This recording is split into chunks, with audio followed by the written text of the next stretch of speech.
सापडत नव्हते तेव्हा निष्पाप लोकांचे बळी घेतले, रक्ताचे पाट वाहिले. हा सगळा इतिहास आहे. हा सगळा इतिहास असताना औरंगजेबाचं उदात्तीकरण करणं, समर्थन करणं, आम्ही कुठल्याही समाजाच्या विरुद्ध नाही आहे.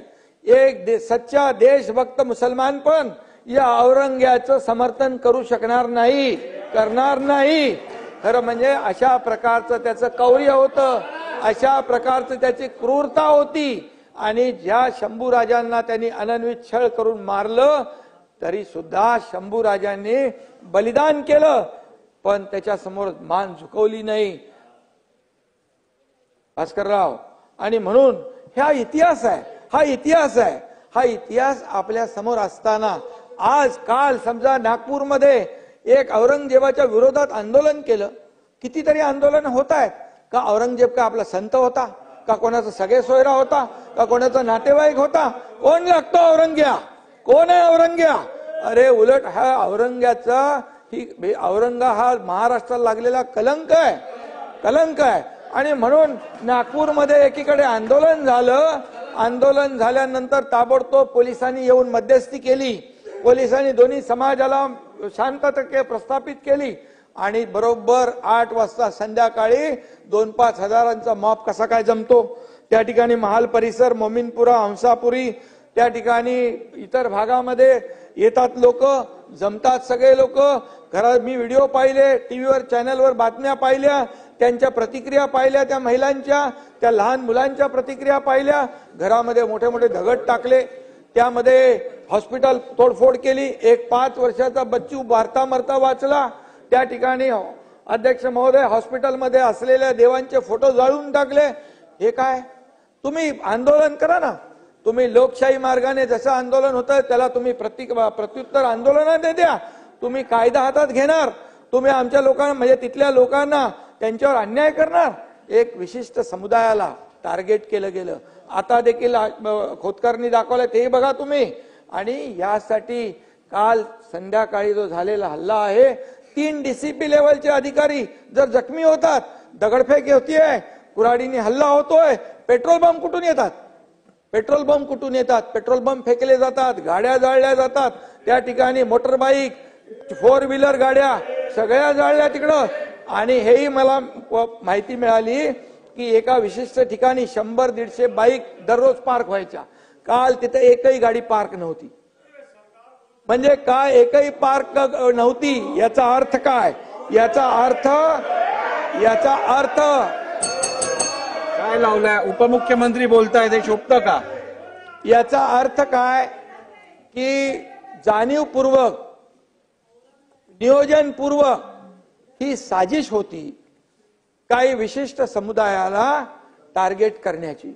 अरे लोक तिथे जीव मुठीत घेऊन राहत होते. पोलीस येईपर्यंत असा धुमाकूळ घातला, जाळून टाकलं.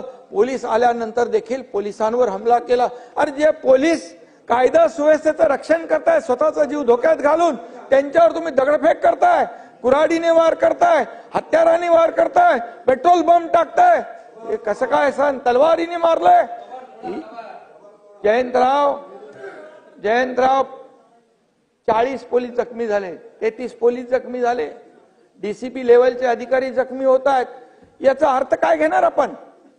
कायदा सुव्यवस्था राखण्याची जबाबदारी सरकारची, गृह विभागाची, मुख्यमंत्र्यांची, तशी आपली सगळ्यांची आहे. आणि म्हणून या राज्यामध्ये कायदा सुव्यवस्था राखण्यासाठी तुम्ही सहकार्य करायचं सोडून पोलिसांना तिथं त्यांच्यावर अत्याचार करताय, त्यांच्यावर हल्ले करताय. आणि त्याचबरोबर काय काय लोक बोलतायत. तुमचे हर्षवर्धन सपकाळ मुख्यमंत्र्यांची तुलना औरंगजेबाशी करतायत गुरु प्रशासक म्हणून. काय? आणि म्हणून अशा औरंगजेब हा देशद्रोही होता. औरंगजेबाने धर्मवीर संभाजी महाराजांचा अनन्वित छळ केला, डोळे काढले, जीभ छाटली. या काय मुख्यमंत्र्यांनी त्यांची जीभ चाटली का? डोळे काढले का? चामडी सोलली? काय सोललंय? आणि म्हणून हे आमचं सरकार जे आहे, तुम्ही कुणाची तुलना कुणाबरोबर करताय? शिवाजी महाराजांची तुलना औरंगजेबाबरोबर करताय आणि या औरंग्याची तुलना क्रूर म्हणून, प्रशासक म्हणून यांच्याशी करताय. काय करताय? तुमचं काय चाललंय? आणि म्हणून तुम्हाला सांगतो नाना, नाना, तुमचे अध्यक्ष हर्षवर्धन सपकाळ यांनी माफी मागितली पाहिजे, या ठिकाणी माफी मागितली पाहिजे. अन्यथा त्यांनी केलेलं हे कृत्य आहे, हे औरंगजेबाचं समर्थन करतायत, एका देशद्रोहाचं समर्थन करतायत, म्हणजे तेही देशद्रोही आहेत. त्यांच्यावर देखील देशद्रोहाचा खटला दाखल करावा का, आम्ही दाखल करावा का? आणि म्हणून हे राज्य शिवाजी महाराजांच्या आदर्शावर चाललेलं आहे. म्हणून 2.5 वर्षात आम्ही जे काम केलं, एकीकडे तुम्ही सगळं बंद केलं होतं, आम्ही सुरू केलं, लोकाभिमुख योजना केल्या, या ठिकाणी विकासाला चालना दिली. अरे आमचं आम्ही बघून घेऊ ना, तुम्ही 208 नंबर. आणि म्हणून शांत राहा. आम्ही एकच सांगतो, हे शिवाजी महाराजांच्या आदर्शावर चालणारं हे सरकार आहे. आणि म्हणून या राज्यामध्ये शिवाजी महाराजांचा अपमान किंवा या छत्रपती संभाजी महाराजांचा अपमान बिलकुल सहन करणार नाही. आणि म्हणून या ठिकाणी मी आपल्याला एवढंच, नाना ऐका, तुमचे काँग्रेसचे अध्यक्ष हर्षवर्धन सपकाळ यांनी तात्काळ माफी मागितली पाहिजे, अन्यथा त्यांच्यावर मुख्यमंत्री महोदयाचा अपमान केला. मुख्यमंत्री महोदयानं औरंगजेबाची उपमा दिली, जो देशद्रोही औरंगजेब, देशद्रोह ज्याने आपल्या राज्यावर चाल करून आला, त्याला माफ केलं जाणार नाही. एक बाहेर गेलाय इथला, तो बाहेर आहे, मग तो बाहेरही फिरणार नाही. आणि म्हणून सांगतो, आपल्याला बोलताना तारतम्य बाळगून बोलायला सांगा. अरे तुम्ही ब्रिटिशांनी आक्रमण केलं, ब्रिटिशांच्या देखील खानाखुणा पुसून टाकल्या, स्वातंत्र्यानंतर तुमच्या सरकारने ते पुसून टाकलं पाहिजे होतं हे सगळं, पण मतांच्या लाचारीसाठी हे तुम्ही ठेवलं. आणि म्हणून तोच आज कलंक लागला महाराष्ट्राला. आणि म्हणून मी एवढंच सांगतो, अध्यक्ष महोदय, ज्यांनी पोलिसांवर हल्ला केलाय, निवेदन मुख्यमंत्र्यांनी केलेलं आहे, कायदा हातात घेतलेला आहे, कायद्याचं राज्य आहे, ज्यांनी कायदा हातात घेतलाय त्यांच्यावर कडक कारवाई सरकार करेल, अशा प्रकारची भावना आणि भूमिका सरकारने घेतलेली आहे. त्यामुळे इथून पुढे औरंग्याचं समर्थन, औरंग्याचं उदात्तीकरण कुणी खपून घेणार नाही. अरे याकूब मेमन, त्याचं उदात्तीकरण तुम्ही केलं, इथं बॉम्बस्फोटचा आरोपी तुमच्या लोकसभेच्या निवडणुकीमध्ये पाकिस्तानचे झेंडे फडकवले मतांसाठी, कुठं फेडणार आहे पाप. आणि म्हणून मी आपल्याला, तुम्हाला लोकांनी जागा दाखवली आहे, तुम्हाला विरोधी पक्ष नेते एवढे पण जागा आल्या नाहीत. याचं कारण तेच की तुम्ही जे काय करताय आणि आम्ही जे करतोय, लोकांनी ठरवून या ठिकाणी निर्णय घेतलेला आहे. म्हणून लोकांसाठी आम्ही काम करतोय, जनतेसाठी आम्ही काम करणार. आणि या महाराष्ट्रातल्या सर्व समाज, जाती, धर्माचे लोक यांना देखील आम्ही एक समान मानून आम्ही त्यांच्या विकासासाठी पुढे चाललोय. आणि म्हणून नाना, तुम्ही मनातून खुश होत असाल, पण ठीक आहे. आणि म्हणून हा विषय गंभीर आहे. आणि एवढंच मी सांगतो, या राज्यामध्ये छत्रपती शिवाजी महाराज, छत्रपती औरंगजेबाची कबर हटाव असे नारे देत आंदोलन केले. हे आंदोलन करताना त्यांनी गवताच्या पेंड्या असलेली प्रतिकात्मक कबर त्या ठिकाणी जाळली. यानंतर गणेशपेठ पोलिसांनी आंदोलकांवर अपराध क्रमांक 114/2025 नुसार भारतीय न्याय संहिता 299, 37(1) व 3 सह 135 महाराष्ट्र पोलीस कायदा अन्वये गुन्हा दाखल केला. दुपारी 3:09 हा गुन्हा दाखल झाला.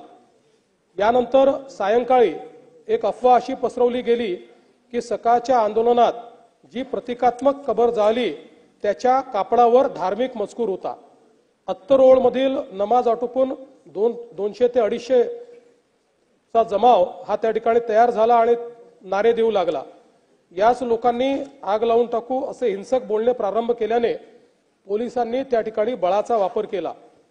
यापूर्वी बजरंग दलाच्या कार्यकर्त्यांविरुद्ध तक्रार द्यायची आहे अशी मागणी करण्यात आल्याने त्यांना गणेशपेठ पोलीस ठाण्यामध्ये आमंत्रित करण्यात आलं. त्यांची तक्रार ऐकून घेण्यात आली.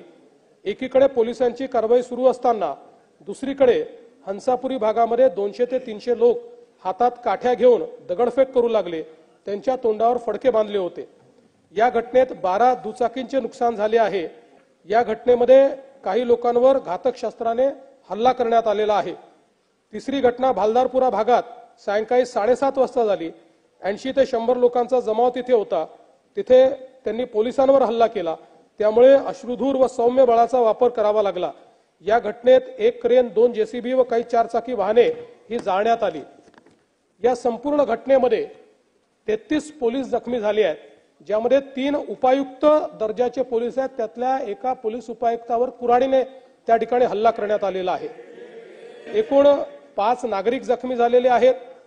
तिघांना उपचार करून सोडले आहेत। 2 रुग्णालयात आहेत, यातला एक आयसीयूत आहे। एकूण 3 गुन्हे गणेशपेठ पोलीस ठाण्यात दाखल झाले आहेत। तहसील पोलीस ठाण्यात 2 गुन्हे दाखल करण्याची प्रक्रिया सुरू आहे। असे एकूण 5 गुन्हे आहेत। 11 पोलीस ठाण्याच्या हद्दीत संचारबंदी लागू करण्यात आलेली आहे। एंट्री पॉइंटवर नाकाबंदी यात तहसील, कोतवाली, गणेशपेठ, पाचपावली, लकडगंज, शांतीनगर, सक्करदरा, नंदनवन, इमामबाड़ा, यशोधरा नगर, कपिलनगर या ठाण्यांचा समावेश आहे। एसआरपीएफच्या 5 तुकड्या या ठिकाणी तैनात करण्यात आलेल्या आहेत। राज्याच्या पोलीस महासंचालकांनी सर्व सीपीएसपी यांची व्हीसी घेऊन राज्यभर कायदा आणि सुव्यवस्था राखण्याचे निर्देश दिलेले आहेत। अध्यक्ष महोदय, एकूणच याच्यामध्ये जर आपण बघितलं तर सकाळची एक घटना घडल्यानंतर मध्यंतरीच्या काळामध्ये पूर्णपणे शांतता होती, पण त्यानंतर मात्र संध्याकाळी काही लोकांनी जाणीवपूर्वक अशा प्रकारचा हल्ला केल्याचं या ठिकाणी लक्षात येत आहे। याचं कारण जवळपास एक ट्रॉली भरून त्या ठिकाणी दगड मिळालेले आहेत आणि काही लोकांनी जमा करून ठेवलेले दगड, वरती जमा करून ठेवलेले दगड हे आपल्याला पाहायला मिळाले। शस्त्र देखील मोठ्या प्रमाणात त्या ठिकाणी होते, ते शस्त्र जप्त करण्यात आलेले आहेत। वाहनांची जाळपोळ त्या ठिकाणी झालेली आहे आणि ठरवून काही ठराविक घरांना, काही ठराविक आस्थापनांना त्या ठिकाणी लक्ष करण्यात आलेलं आहे। 3 डीसीपी लेवलचे लोक या ठिकाणी जखमी झालेले आहेत आणि जसं मी सांगितलं की यातल्या एका डीसीपीवर तर थेट कुऱ्हाडी वार हा त्या ठिकाणी करण्यात आलेला आहे। त्यामुळे निश्चितपणे याच्यामध्ये काही ना काही एक प्रकारे काही लोकांचा सुनियोजित पॅटर्न हा देखील त्या ठिकाणी दिसतो आहे। अशा लोकांना त्या ठिकाणी त्यांच्यावर कारवाई ही केलीच जाईल। कुठल्याही परिस्थितीमध्ये कायदा आणि सुव्यवस्था हाती घेण्याची कोणालाही परवानगी या ठिकाणी देण्यात येणार नाही। आणि मी एक गोष्ट स्पष्टपणे सांगतो, पोलिसांवर ज्यांनी हल्ला केला असेल त्यांना काय झालं तरी सोडलं जाणार नाही। पोलिसांवरचा हल्ला सहन केला जाणार नाही।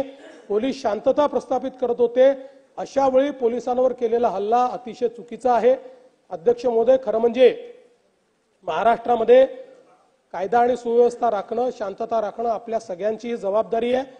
मी नागपुरातली जनता असेल, महाराष्ट्रातली जनता असेल, या सर्व जनतेला ही विनंती करू इच्छितो की सर्व समाजांचे धार्मिक सण हे या कालावधीमध्ये चाललेले आहेत। अशा या सगळ्या परिस्थितीमध्ये सगळ्यांनी संयम ठेवला पाहिजे, कोणीही संयम सोडू नये। आपल्याला कायदा आणि सुव्यवस्था आणि शांतता कशी राखता येईल, एकमेकाच्या प्रति आदरभाव कसा राखता येईल, अशा प्रकारचा प्रयत्न हा सर्वांनी करावा, अशा प्रकारची या निमित्ताने मी अपील करतो। खरं म्हणजे आज महाराष्ट्रामध्ये विशेषतः म्हणजे मी कुठल्या सिनेमाला दोष देत नाहीये, खरं म्हणजे छावा या चित्रपटाने छत्रपती संभाजी महाराजांचा खरा इतिहास आपल्या समोर आणला, पण त्यानंतर राज्यामध्ये लोकांच्या भावना देखील खूप मोठ्या प्रमाणात त्या ठिकाणी एक प्रकारे प्रज्वलित झालेल्या आहेत। औरंगजेबाबद्दलचा जो काही राग आहे तो रागही खूप मोठ्या प्रमाणात त्या ठिकाणी बाहेर येतोय। या सगळ्या गोष्टी आपल्या ठिकाणी असल्या तरी मला असं वाटतं की महाराष्ट्रात कायदा आणि सुव्यवस्था राखणं हे अत्यंत महत्त्वाचं आहे। त्यामुळे सर्वांनी संयम बाळगला पाहिजे। महाराष्ट्र एक प्रगतिशील राज्य आहे, या राज्यामध्ये मोठ्या प्रमाणात इन्व्हेस्टमेंट येत आहे। या ठिकाणची कायदा सुव्यवस्था, इथली सगळी जी काही सामाजिक घडी आहे ही जर योग्य प्रकारे राहिली तर मला असं वाटतं की आज ज्या प्रगतीकडे आपण चाललोय त्या दिशेने जाण्यास आपल्याला अधिक मदत होईल।